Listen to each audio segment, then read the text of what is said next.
Assalamu alaykum, hurmatli obunachilarimiz. YouTube'dagi podpischilar, sizlarga Nexia 2 mashinani yaxshi holatda izlab turibdi. Mashinamiz bir qator asujit bo'lgan. 2012-yilda ishlab chiqarilgan. Narxini e'tibor beringlar, 35 million so'm. 35 million so'm 12-yilda ishlab chiqarilgan pol lyuks variant gibrid mashinamizni sizlarga berib beramiz. Avtokredit qilaman desangizda oylik to'lovi taxminan 1 million 600 1 million 700 ming so'mdan 3 yil muddatga chiqadi. Eldinden to'lov 30 million kredit beradi, 5 million bizlarga berasizlar.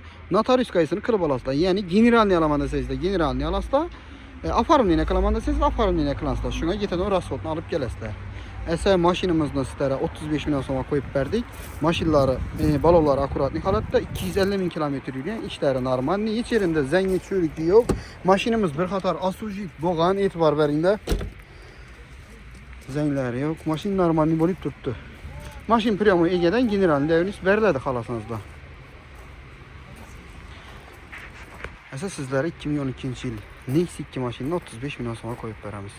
7 mashinamiz Qo'shko'pir avtoliderda sotuvda turadi. Agar buni naqd pul olaman deydigan odamlar topilib qolsa, bize yana kelasizlar, egalaridan telefon qilib beramiz. Ustida savdolashib, yana ham qaytadigan yeri bo'lsa, qaytarib olsangizlar bo'ladi. Bizlarga 1000 so'm pul bermaysizlar, bizlarni egamiz rozi qilib ketadi. Hammalaringizga rahmat, hammangizni Qo'shko'pir avtoliderda kutib qolamiz.